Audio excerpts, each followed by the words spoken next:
Welcome to Audit the Audit, where we sort out the who and what and the right and wrong of police interactions. This episode covers the right to film, the First Amendment, and obstruction, and is brought to us by Dr. Sean Barry's channel. Be sure to check out the description below and give them the credit that they deserve. On July 24th, 2021, Deputy Neil Rosacci of the Marion County Sheriff's Office was getting gas in Dunellen, Florida, when a witness informed him of a motor vehicle accident that had just occurred, resulting in a verbal altercation between the parties. After Deputy Rosacci responded to the scene to assist Officer Depka of the Dunellen Police Department, 59-year-old George Nathanson, who has a disability limiting his ability to communicate verbally, arrived and began to film the officers in the course of their duties. The encounter was captured on Deputy Rosacci's body camera. Here's this guy. Yes, sir. Yes, sir. Hey, I appreciate it, but we're right now. Nope. Sir, I'm going to ask you to leave. Nope, sir, I'm going to ask you to leave. Right now, you're in the middle of our investigation. I'm going to ask you to leave. You're making this a lot harder than it has to be. You need to get off. Sir, right now, this is our investigation. You're in our investigation. Have a nice day. You can stand over the sidewalk over there.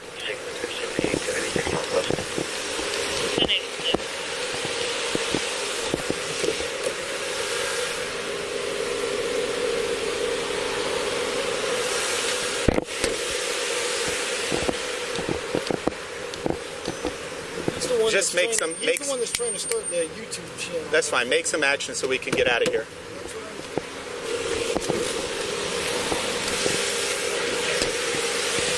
No, 14. I'm going to go ahead and put this guy in handcuffs if he's not going to get off our scene. All right, I'm going to get this guy off.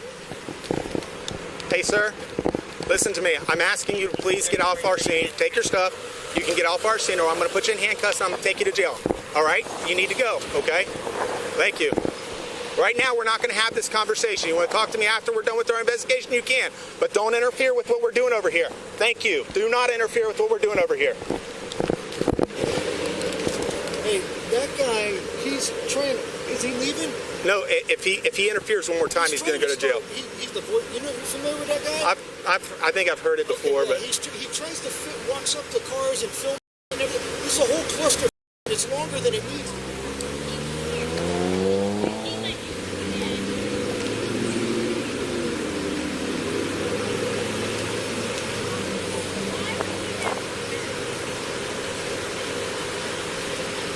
Sir, do not step back over here again. I'm telling you, if you come back in our vicinity, I will take you to jail.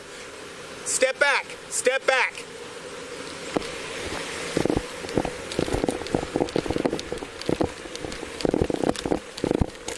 No, go ahead. No, go ahead.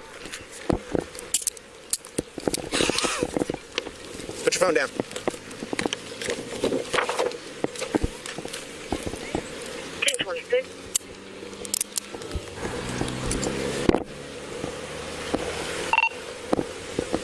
I'll get it. 6234, man. Show me white male obtain. 1040, you still need to go 5. Routine. 1040, I've asked you to stay off our scene. No, you're not staying off our scene. You're interacting, and I asked you to stay back.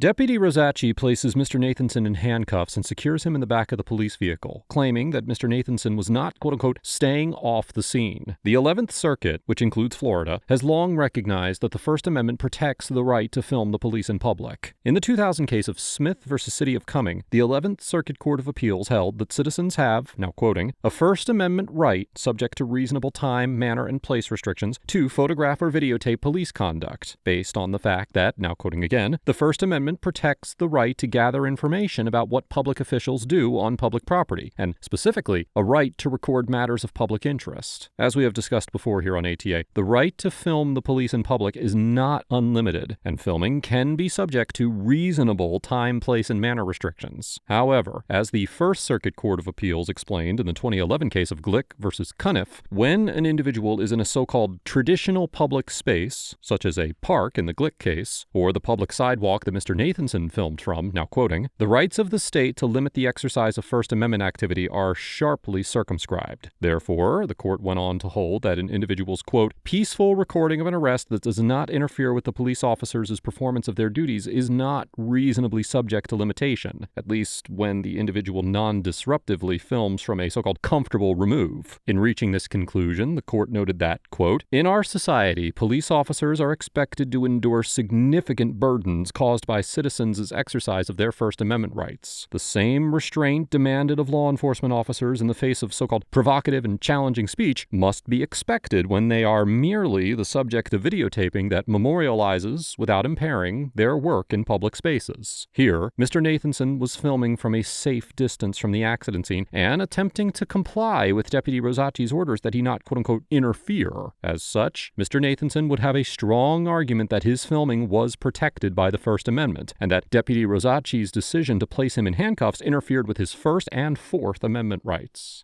You have anything in your pocket you're not supposed to? Anything gonna poke me, stick me, harm me, hurt me? Have a seat. Have a seat. Have a seat. I'll speak to you in a minute. Have a seat.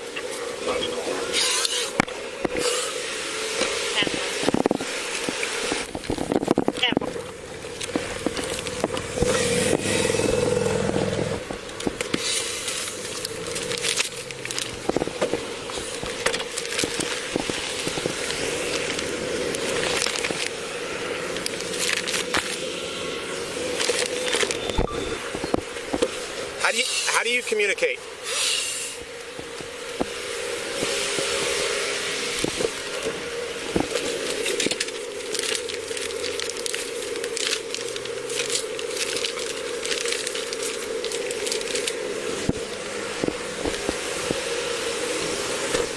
This all you need? Okay. Here, I'll tell you what. Listen to what I'm telling you, okay? I've asked you not to interfere. Nope, I asked you not to interfere. You ended up communicating over here when I told you you couldn't. Then you continued to pass the line in the sand when I asked you not to. Okay, we're not going to play this game. I understand what you're trying to do, but right now we already have enough tension going on with what's going on over here. Do you understand that? Okay, so right now you need to just respect what we're doing, okay, and we're going to go from there. All right, stand up.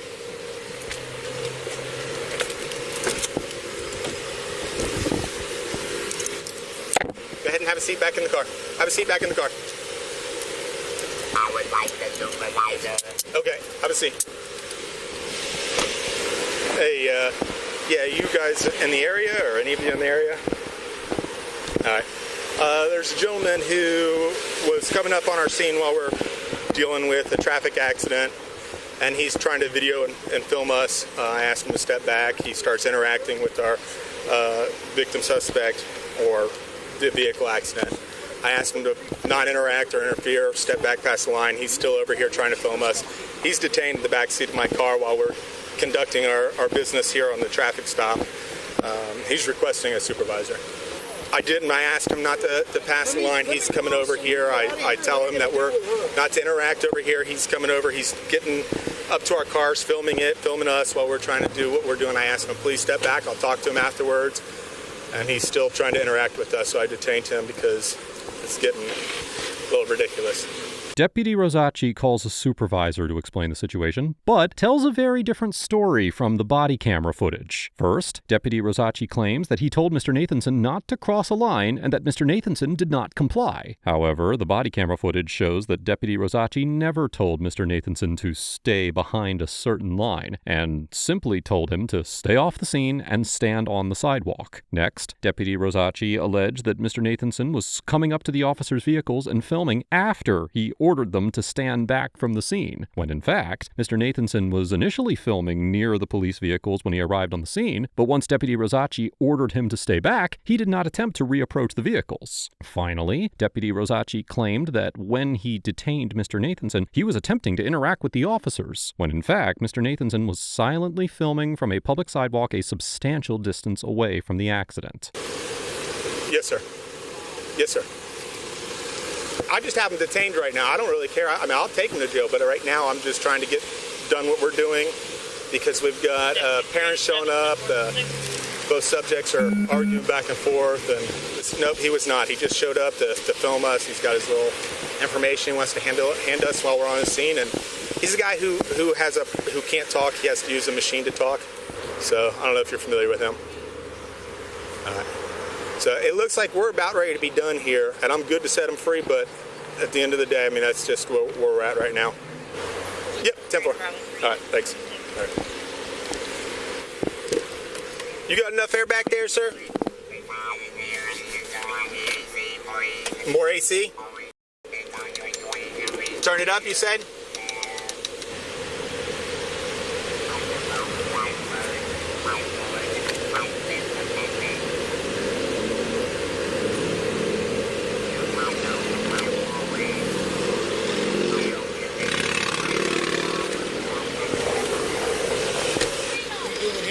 I'm sorry? What are you doing with this dude? Well, Did you let him go? It's up to him. I mean, I'll get him for obstruction, but right now I'm just trying to make sure that we don't have all these people coming over to us.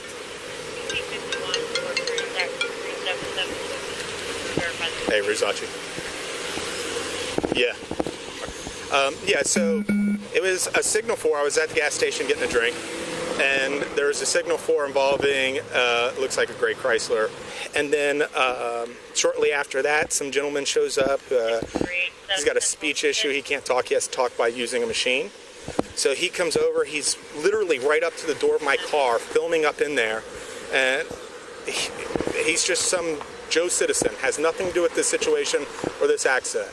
I told him to step back, that he is impeding our investigation, and he will be placed in handcuffs. He needs to step back. And he's telling me, I can't say he's telling me, he is holding up a sign, and I kind of know what his deal is, but he's not rapid to move. So I escorted him to the sidewalk, and I said, you can stay over here, you can film us as much as you want, but do not cross the line over here. We're doing an investigation. I do not need you interacting, because then he goes and he's interacting with the people in the accident. So he's over there interacting with them. So I told him, do not come back, do not interact, do not cross my line, or I will put you in handcuffs.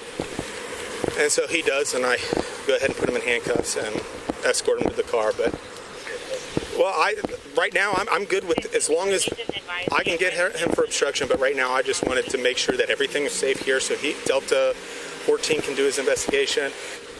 Yeah, he's detained right now. Yes, sir. Yes, sir. Will do. Yes, absolutely. I agree. Thanks. Are you coming out here? No need to, right?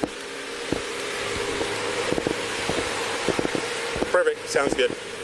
Yes, sir.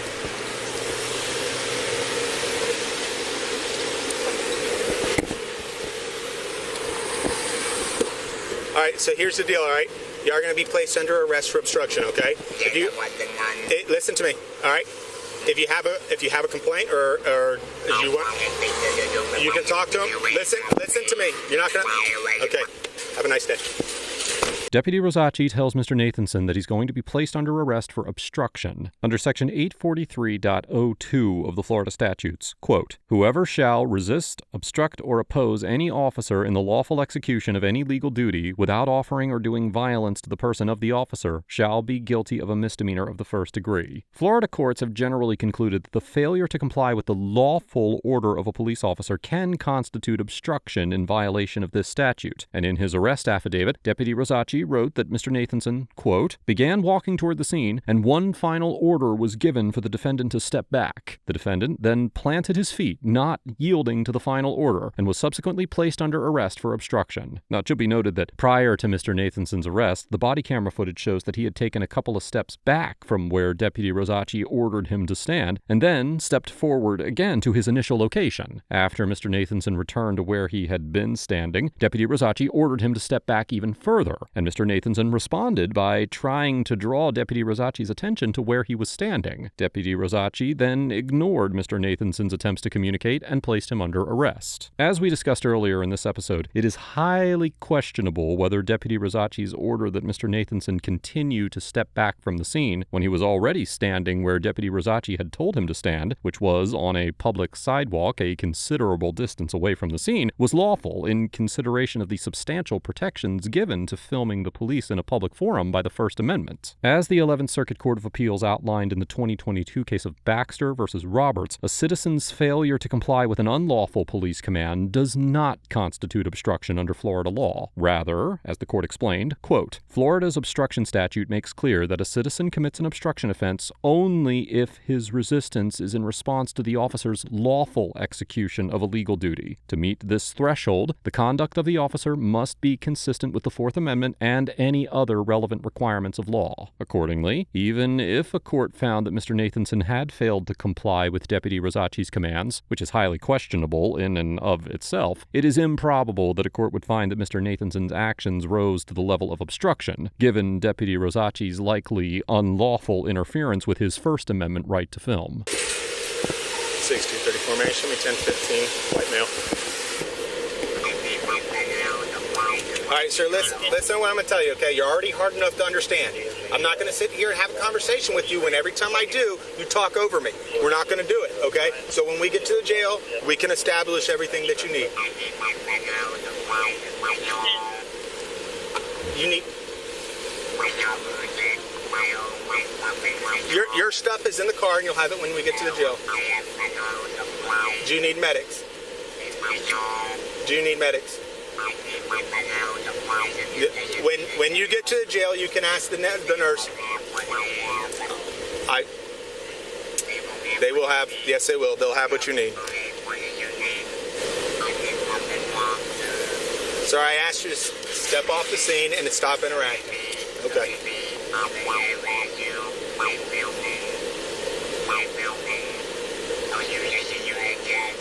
Yep.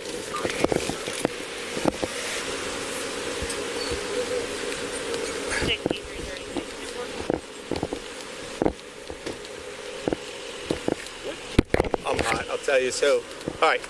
So this vehicle cut across while I was getting a drink at the gas station. It cuts across into the lane of traffic and gets hit. Okay. They immediately get out, engage the driver, start hitting on the door, so it turns into a 22 verbal. Then all of a sudden, the guy who doesn't talk, you know what I'm talking about, you do, who uses the machine to talk into, comes over, he literally right up at my window, and he's sitting there recording in my car and all over, and I said, sir, we don't need this right now, we're in the middle of an investigation, I need you to take it over there. And then he comes over and he starts talking to them, getting in the middle of the investigation. I told him if he crosses the line again, I'm going to go ahead and put him in cuffs. So he's unrelated to this whole incident? Totally unrelated. Okay. Oh, so 100%. I went ahead and placed him under, yeah. So he's under arrest. Knocking on your window, everything was on, right? And this was on the whole time? Yeah. Perfect. Yeah.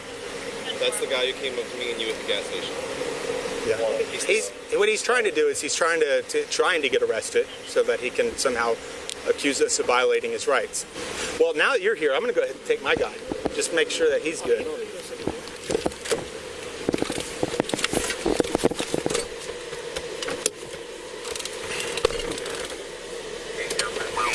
You can talk to him at the jail. Nope, come on. I don't need to put you in handcuffs.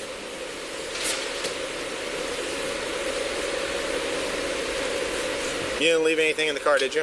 You don't have anything on you that you're... There's nothing in there. What is it? There's nothing in there. Why you go on so you don't like my something? No, you're fine. Listen to me. Listen to me. All right? You don't have anything on you you're not supposed to? No. Okay. All right, just want to make sure that you know if anything goes in the jail. All right. Just want to make sure you knew that. After his arrest, Mr. Nathanson was charged with obstruction, but on August 21, 2021, an assistant state attorney dropped the charge, filing an announcement of no information that stated, quote, after review of the body cam video, the actions of the defendant do not support prosecution of the charge. On June 14, 2024, Mr. Nathanson filed an unlawful arrest lawsuit against Deputy Rosacci and Marion County Sheriff Billy Woods. In his complaint, Mr. Nathanson alleged that when Deputy Rosacci arrested him, he twisted his arm and fractured his shoulder. The complaint also referred to Deputy Rosacci as a quote-unquote former Marion County deputy sheriff, but no additional information regarding the termination of Deputy Rosacci's employment is available. As of the date of writing this episode, Mr. Nathanson's lawsuit is still pending. Overall, Deputy Rosacci gets an F for maintaining a hostile and overly aggressive demeanor throughout the encounter, showing a complete lack of respect for Mr. Nathanson's First and Fourth Amendment rights, and blatantly misrepresenting the facts when attempting to justify his decision to handcuff Mr. Nathanson. To me, it seems likely that Deputy Rosacci intentionally failed to mention that Mr. Nathanson had complied with his order to stand on the sidewalk and was standing a substantial distance away from the accident scene when he decided to arrest him. Instead, Deputy Rosacci repeatedly described the situation in a misleading way, making it seem like Mr. Nathanson was actively approaching the scene when he was arrested. I didn't. I asked him not to pass the line. He's coming over here. I tell him that we're not to interact over here. He's coming over. He's getting up to our cars, filming us while we're trying to do what we're doing. I asked him, please step back. I'll talk to him afterwards.